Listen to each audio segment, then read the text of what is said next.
welcome you for this info session today on a new offering that the University of Houston Energy has brought to the marketplace. It's called Sustainable Energy Development. It's a new micro-credentialing program that we're offering to the external community. It's fully sponsored and endorsed by the University of Houston Energy Department. And we're delighted that you're interested in attending today's session and learning about how you may get yourself involved, or maybe some colleagues that you have that would also take advantage of this. Really, the foundation of it all is we are in an energy transition. The world is changing. People want more energy. They want it available. They want it reliable. People also want to continue to have their energy less and less carbon intensive, so that the drive for lower carbon and, in fact, more sustainable energy is constantly at the forefront of the marketplace. And of course, underpinning all of that is people are interested in continuing to have it be affordable and cost competitive as well. So that's really the essence of the Sustainable Energy Development Program, is how do we address the challenges of the energy transition, and how do we move forward as a society?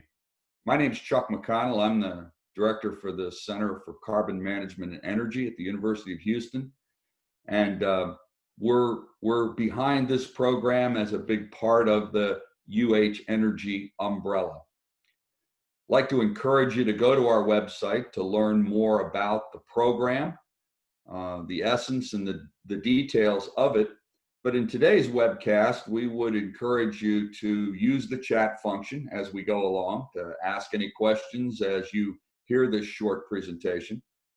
And then we'll try to address those at the end of the session, so that hopefully we'll get you in a position that gets you more enthused about the class and ultimately perhaps like to enroll.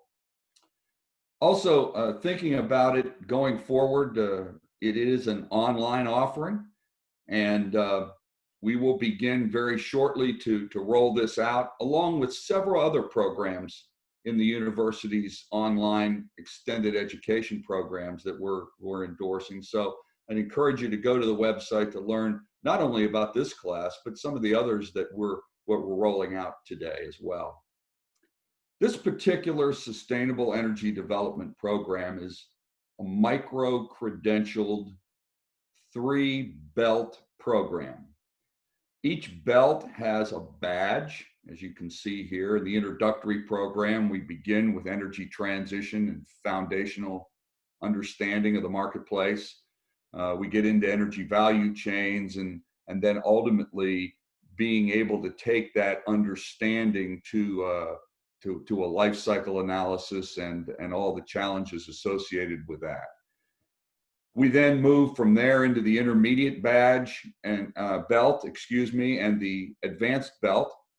And by achieving all of those belts and badges that go with each of those belts, you're able to achieve a certificate in sustainable energy development. It's fully endorsed by the University of Houston Energy Department. It's something that you can carry on your resume and your qualifications, linking it to the LinkedIn programs and many of the other credentialing programs that are associated with continuing education and learning in the marketplace. So we see this as a new way to get to market, to extend our offerings and learnings to the external community, and it's set up in a very methodical and organized manner here in terms of the certifications, and that can be a part of your ongoing resume and capabilities. So what's it look like? This is a slide from the opening day program to give you an idea of what it is the course is about. It's 4 weeks. It's 2 hours per day, 2 days per week. And we will have a quiz at the end of each lecture in each day. There's 3 lectures in every day. a short quiz, and at the end of the week, there'll be a take-home quiz, and you'll have an opportunity then to take that quiz for full comprehension and understanding, achieving an 80% score and enabling you then to move on to the second week. And ultimately, as these 3 take-home quizzes at the end of each of the first 3 weeks, there will also be a final at the end of week 4. And that's the point where you would earn badge number 1. And so, understanding that it's an online offering, that's for sure, but it will be taken synchronously so that we will have a scheduled time, 2 days per week, and we're currently understanding that we will slot this into a Tuesday and Thursday evening, Central Time, at approximately 6 p.m. to 8 p.m., 2 nights per week for that 4-week period. So it's a rather modest investment in terms of time, but of course it's your time, and it's an investment that you're going to be challenged to make. But we believe it's an opportunity for you to get an incredibly rich experience in a very short period of time, earn that first badge, and get yourself going onto the long-term program of earning the certification in sustainable energy development. This is an example, again, of the course objectives that we have. It's the fundamentals of the energy transition. They give you a foundational understanding of system-level decision-making, the kinds of markets and decision makers that are in the market.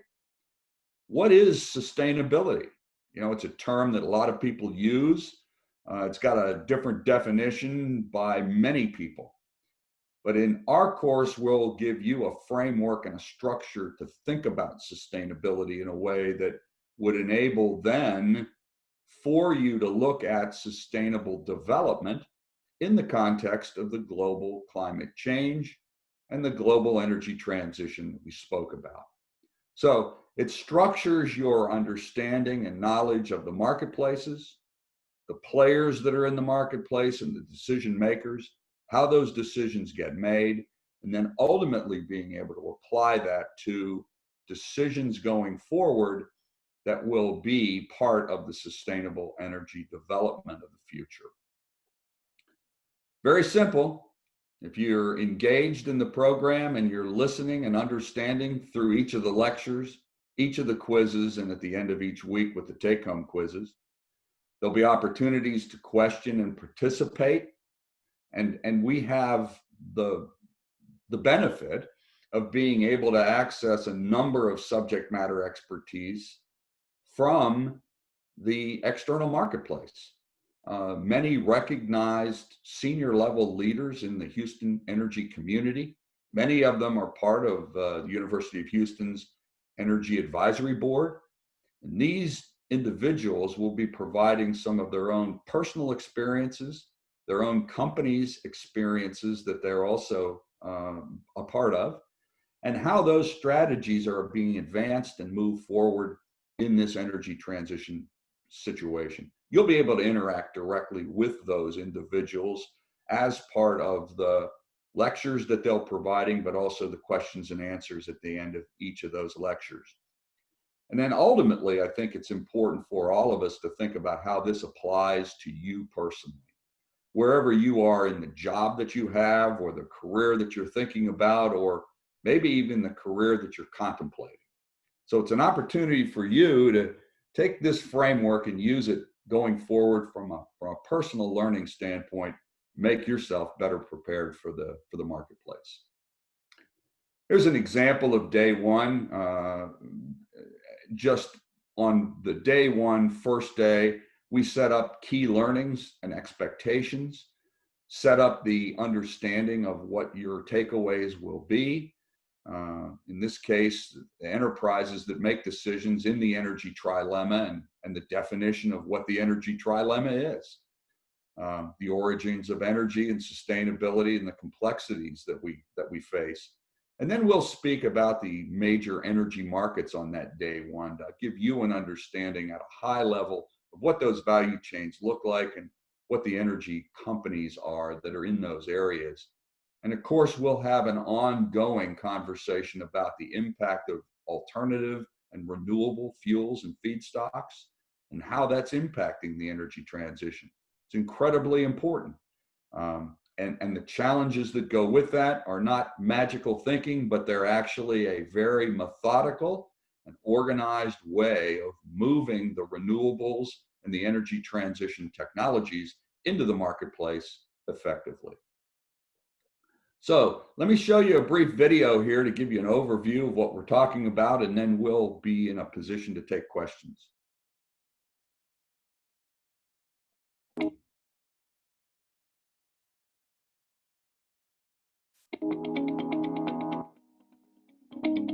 The world is changing faster than in any time in history, especially in the world of energy. All of society has three fundamental expectations for our future in energy, and these make up what we call the Energy Trilemma.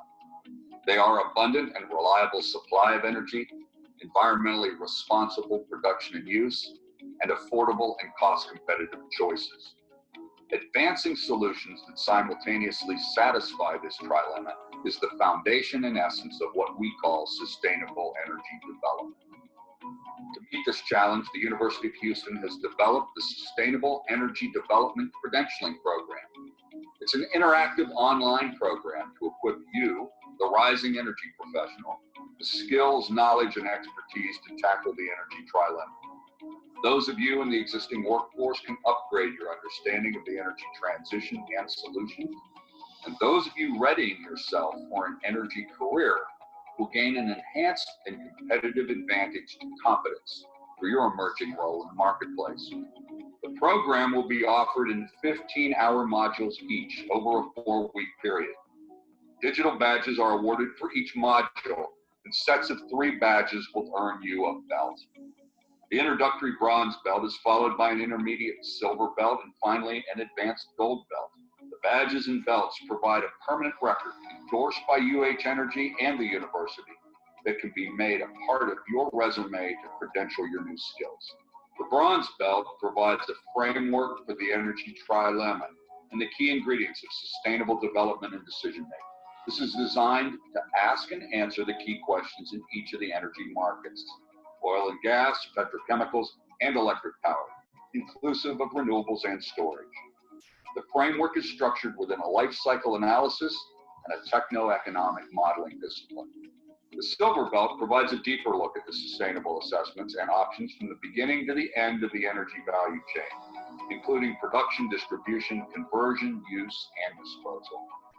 And finally, the gold belt provides enhanced tools and techniques to evaluate technical and business solutions for the development of sustainable energy solutions that encompass carbon management and socially responsible investments.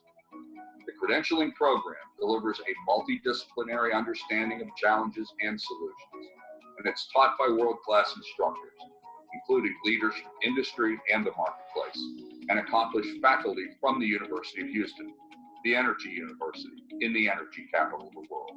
The first offering of the introductory badges within the bronze belt will be in the summer of 2020 as an interactive online program. So don't miss this unique opportunity to invest in your personal growth, to become a leader in sustainable energy development. Hope to see you soon online.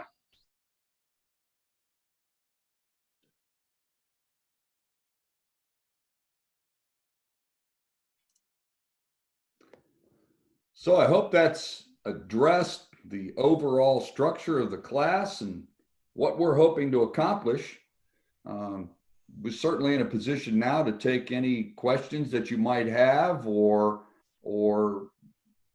any thoughts that you might bring to this in terms of your interest, or maybe interest of those of your colleagues or other associates that you might have.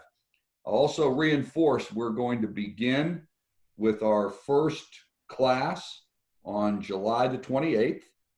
And we will then march forward for those next 4 weeks and conclude before the end of August.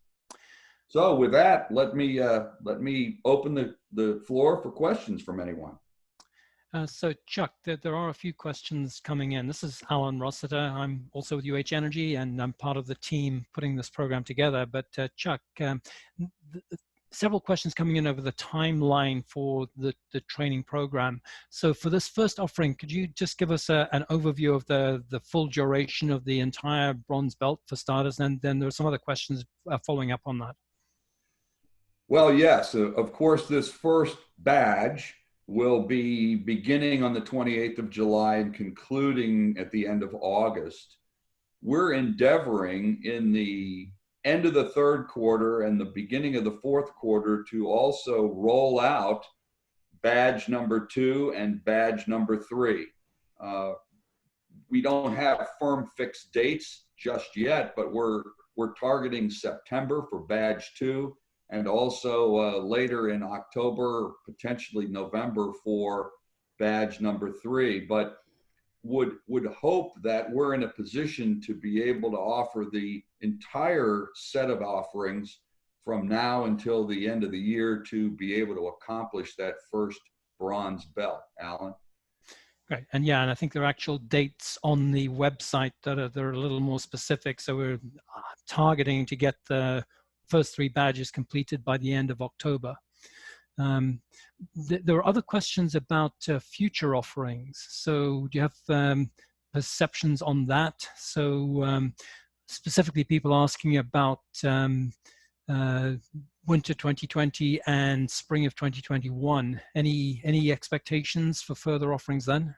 Well, we sure do have further offerings in the silver and the gold belts, obviously, but I think it's also fair to say that we will be also gearing up to again offer bronze belt offerings in the spring again, so that this is not something that just is a very linear process, but more and more we'll have an array of offerings that we'll be bringing to the marketplace in those areas. And that's just in sustainable energy development. Alan, as you know, we're offering other courses. We have another one in July coming out on data analytics. We have different technical disciplines that we'll be offering in a similar way. So this is really the beginning of what we're doing to extend our reach into the marketplace, specifically in the energy areas and sustainability. So there'll be technical, there'll be business, there'll be policy, governmental related. And so we're hoping to make that suite of offerings available much more broadly over time. But certainly the spring will be rich with additional offerings for sure. Great. Another question here asking whether these courses and badges count towards a master's degree. Can you address that? They will be credentialed by the University of Houston in the micro-credentialing process that we used. They will not directly align with master's credits at the University of Houston, but in many ways, much of these course offerings are a good understanding and a good key way into further development, where perhaps a student may wish to then enroll in the Bauer School of Business or in our Hobby School of Policy, or continue on in master's activities within the engineering departments. This is really to give people a broad understanding, but it isn't just for students at universities. It's very, very much aligned with continuing education and those of the people that are in the marketplace today. They're in jobs that are currently associated with aspects of the energy industry, but they may not be directly involved. They may be in support functions like HR or procurement or other areas and they're looking to then expand that knowledge. Or if someone is in a very technical area, but in a particular silo of a market, and looking at a more broad view of really the perspective of general management within a market segment of oil and gas or petrochemicals or electric power, it's an opportunity to broaden people's views. So in some ways would go toward that. It's not directly associated with university credits, no, but it is credentialed by the University of Houston Energy Department, and in some ways will be a great way to augment people's portfolio of capabilities. Thanks. Actually, I had another question, which I think I will field. This was actually from a namesake of yours, Chuck. This is actually from Don McConnell. And he's asking about whether the courses will give continuing education credits or PDHs or equivalent that can be used for professional engineering continuing education requirements. And I guess the short answer to that is yes, but you have to be very careful because certainly in the state of Texas, we are not allowed to claim that any particular course is approved or endorsed by the Texas Board of Professional Engineers. In general, though, courses that are of a technical or a managerial content can be credited. So short answer is I can't say a definitive yes, but from my discussions with the Texas Board, I'm confident that this would be creditable here in Texas, and if in practice would be creditable here in Texas and should be in most other states. But like I say, I'm not allowed to give a definitive answer just because of the way the rules are written. Sure. But I know, Alan, I know you are very closely associated with the leadership at the AICHE and several of the other professional societies. And very often, if the course itself has direct involvement with whatever your course of study is or expertise, very often that can be petitioned and then ultimately approved. But appreciate that insight. Thanks. Sure. There were other questions here about the instructors, and actually we have one or two of them on this call as well. So the question, well, there were several questions on that general topic, asking, what's the balance between instructors from within the university and industry professionals, and asking, have they been lined up for these courses? And I guess, well, perhaps you can address the first part of it, and maybe we can even introduce a few of the other instructors while we're on this call. Yeah, great question. I think the balance that we have worked toward is that, especially for sustainable energy development here in this line of courses, we're looking at about a 50-50 mix of external versus internal talent. The external people will tend to be from the major energy companies, different disciplines, and more of the high level management organizations that have, these are folks that are very interested in their own personal relationship with the University of Houston, often are part of our energy advisory board from those major companies. And yes, they are lined up. In fact, they're completely involved in the process at this point about creating those lectures and all of the material associated with that.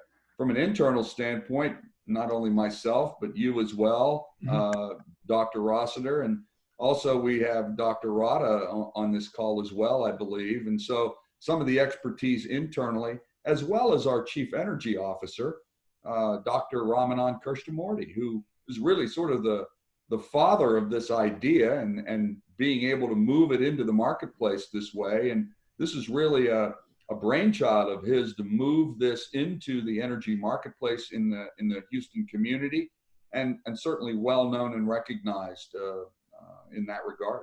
So actually, if I could just invite Teresa, let's see if can we unmute you even, and if you can open up your video too. And Paradiso, are you able to unmute yourself? Yes. Hi, Teresa. So Teresa is, I should say, Dr. Jürgens Kahl, a professional colleague of mine and a good friend who specializes in innovation. So she has done what I've been unable to do. She's an engineer by background, but she has made the transition to research, product development, innovation, and she's got a lot of background in taking concepts to implementation. And that's, she's going to be helping me with badge 3 on a couple of topics in that area in competition and risk management. Our colleague here, Aparajita Datta, is our specialist within UH Energy on policy, public policy. She holds a master's in that subject, and she keeps us online in terms of all these things. So would you like to say hello to everyone, Aparajita? Well, I'm looking forward to the program, and I welcome all of you here. I hope you will join us as we begin in the next few weeks. And we've worked really hard to put this together for you, and are excited to see what comes out of it. Great. And of course, Dr. I Arata. actually might be the only non-doctor that's on this call, but it's wonderful to be surrounded by really smart people, Alan. There you go. I wish I were in that situation. Dr. Arata, would you like to? I am glad a lot of you have signed up today to listen to the, what the program, what we are trying to offer. And Chuck went through in terms of what we are trying to accomplish. I think many of you will benefit a lot. And I teach in the business school, and I also work in UH Energy, and with a past background in oil and gas. And so what we are trying to bring together, as somebody asked, is a good balance between what the academic side can share with you in terms of stimulating your thinking and bringing in a good view from industry on how practical are some of these and what are some of the challenges as you try to implement them. So you will get a good blend, because this transition is not only about coming up with ideas, but implementing them as well. So you will get a good blend. So hope to see you in the classes soon. Dr. Krishnamurti, would you like to unmute as well? Maybe not available right now. Okay. Anyway, yeah, so this is at least a cross-section of some of the people who will be participating at different stages in the program. At this point, I guess the only one of our non-UH instructors, Dr. Jürgens Karl, is the only visitor we have on that front today, but you'll be seeing her and a number of others from outside the university also teaching at various stages in the course. Well, I think just to name names as well, we're blessed to have John Hoffmeister, the former the president of Shell North America, as one of our instructors. Yep. Also, Scott Nyquist, one of the senior partners at McKinsey, for bringing much of the McKinsey focus around global markets and global trends. I think that your comment about the blend is really important. You need to have new ideas and be very creative academically, for sure. But we also believe that with the mantra of hard things are hard, they really are hard. And it's hard because of implementation. It's hard because of the challenges of getting things deployed into the marketplace. And so the focus of the class was not only just making decisions, but actually implementable decisions that are going to make an impact, and looking at the cost benefit of those kinds of decisions and implementing them. Okay, this is, just move on to another question here. This one's an interesting one. I don't know what your views would be on this, and maybe Rada and maybe one or the others can chime in too, but here's the question. Once finishing the program, will the accreditation need to be renewed over a period of years to be in step with the current energy environment? Or will the concepts we learn be applicable generally to all fields over a 5-year period? So those of you with crystal balls, I mean, I think it depends what you mean by the accreditation. Your badge will remain valid. There's no time limit on that. Will the space change in 5 years? Yes.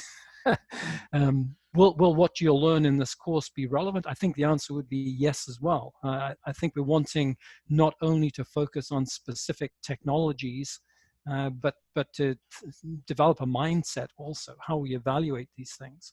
And that's Alan, a big part of it. That's a great way of saying it, because the fundamentals don't change in terms of how decisions and the kinds of questions that need to be asked and answered, and the methodology in your mind and in your approach to the marketplace is really a foundational fundamental that we're going to introduce.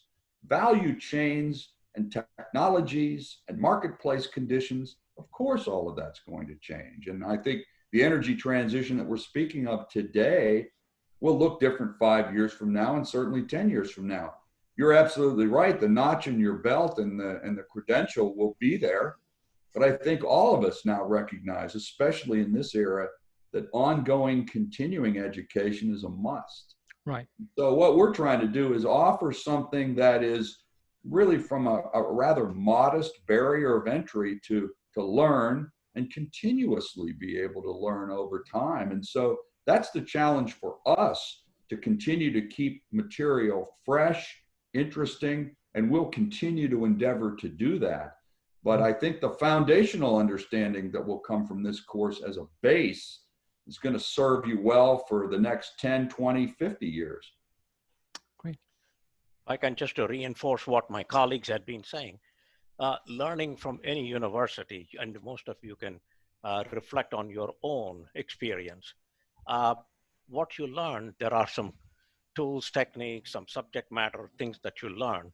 But the most important thing that you get out of any learning experience, if you can achieve it, is critical thinking.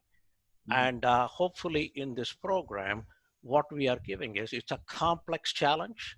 You have multiple objectives that you're trying to balance, and involves a huge industry. So in such a complex challenge, how do you organize your thinking and how do you walk through that to make the decisions? The process and the techniques will stay with you forever, hopefully, for any kind of challenge that is very complex in nature. So that is what we are. The content part of it, which is what we walk you through, is certainly will be changing over time. And if you have understood the basics, you know where to focus as things change and what to acquire additionally. So that's what we hope you will get out of this. Teresa, do you have any thoughts on that? Just to pick it up. No? Okay. I was muted. Yeah, okay, let's try again. Yeah, so I do work in innovation, and innovation means change. And so we know that technologies change, markets change, products change. But I agree that those critical analytical thinking skills is what gets you through the long term. That's one reason I value my chemical engineering education, is that engineering taught me to be a critical thinker, even though I work mostly with business people and entrepreneurs and companies to come up with those new ideas. That critical thinking lasts a lifetime. So whatever the technology, market, and product is today, certainly it will change. It might change tomorrow. We've seen tremendous change even this year alone. However, our critical thinking is what drives us through. And I think absolutely the skills you learn through critical thinking and those the coursework that's been set up for these different badges will be beneficial regardless of what kind of turmoil comes in the market tomorrow. Right, excellent, thanks.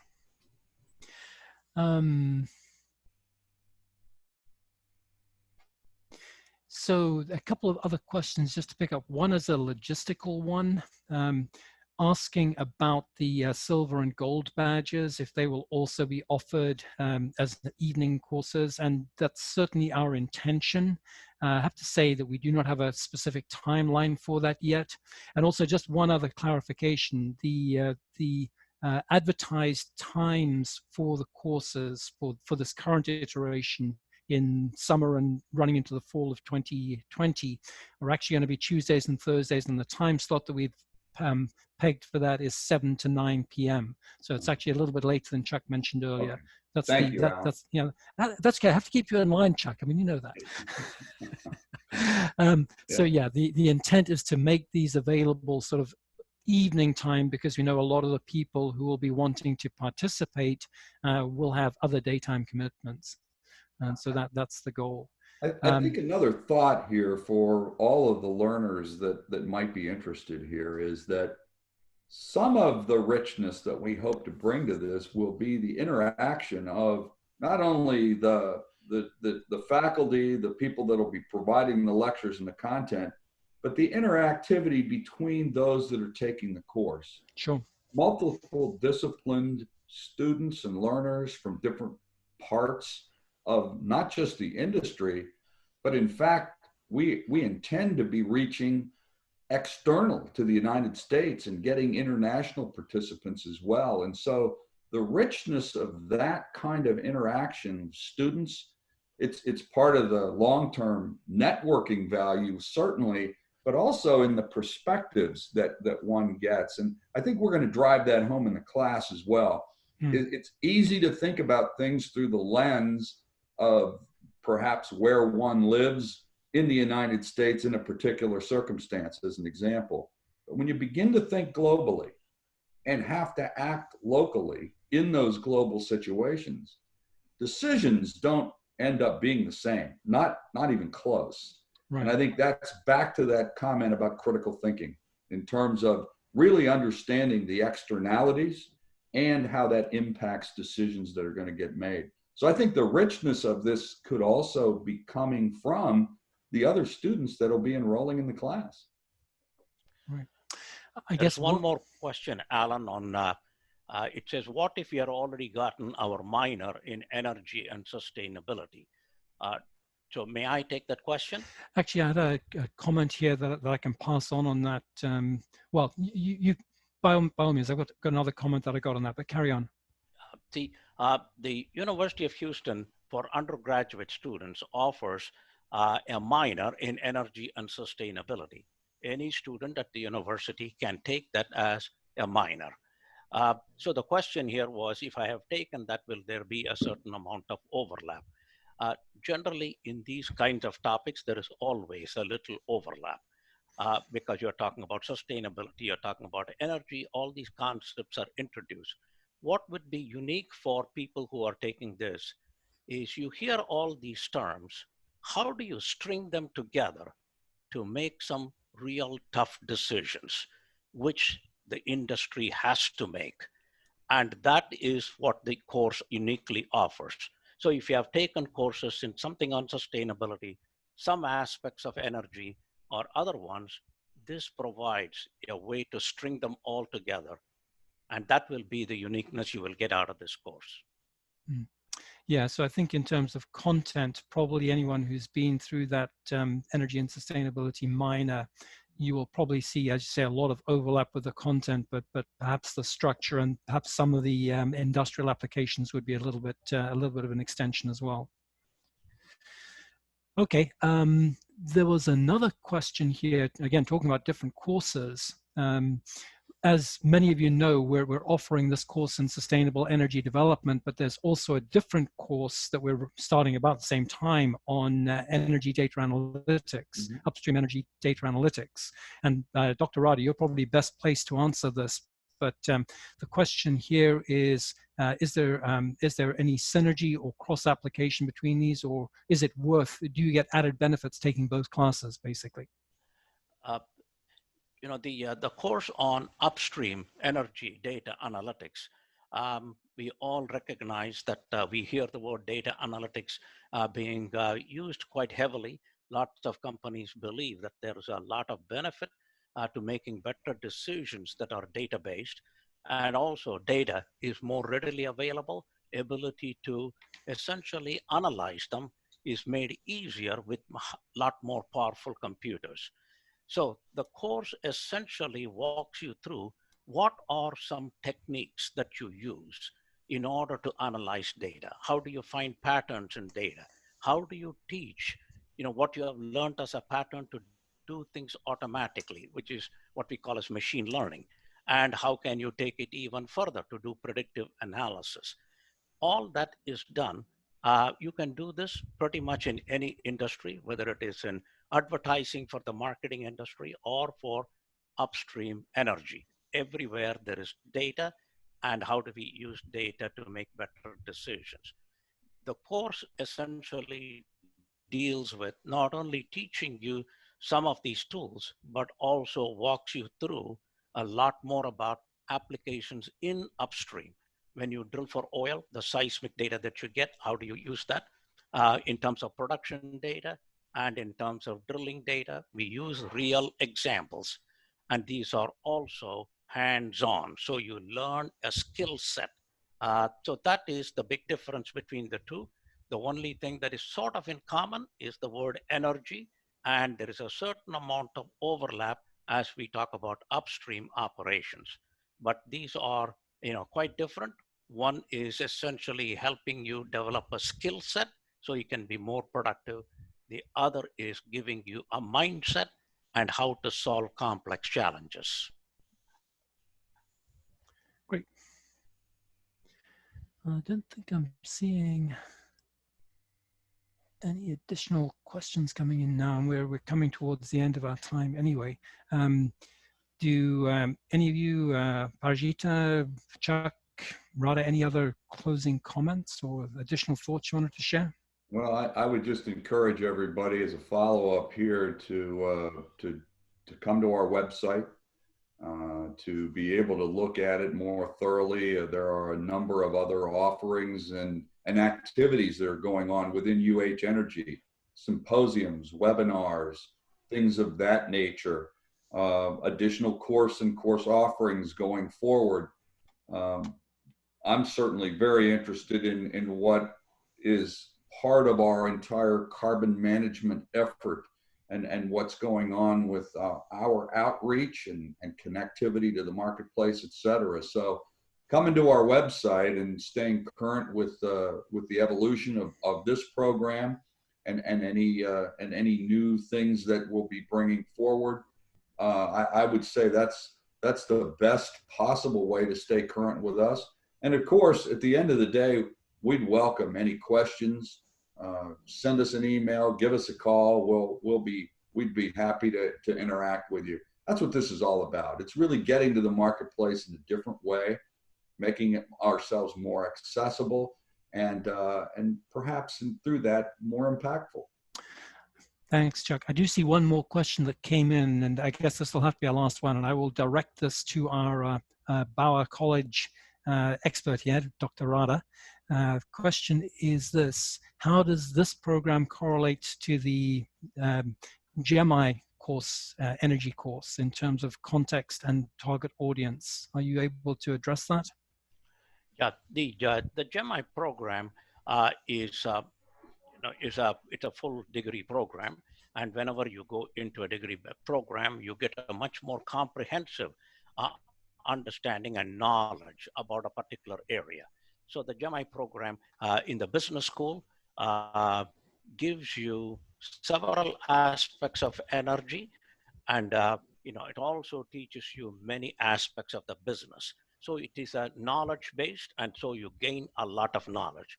Certainly, you can apply all of that in a situation of an energy transition. In this particular case, we are going in a little bit deeper and getting into specific areas with a specific problem in mind, which is how this transition can be made to happen. And so you pull in all the things that you have learned. So if you want to think about it in one way, if you had a capstone course in any energy program, where the challenge is, how will you really make this transition happen? So this program goes into a lot more detail of that. So it complements it. It is not one in place of the other. Okay, so we have another comment from Parajita, who's actually been through that program. So Parajita, can we unmute you? There you go. Okay. Yeah. As Alan said, I was actually part of the GEMI program a few years ago. The biggest difference that I see is from a finance and business perspective, the GEMI program gives you the tools to look at it from what is commercially viable in the sustainable energy development space.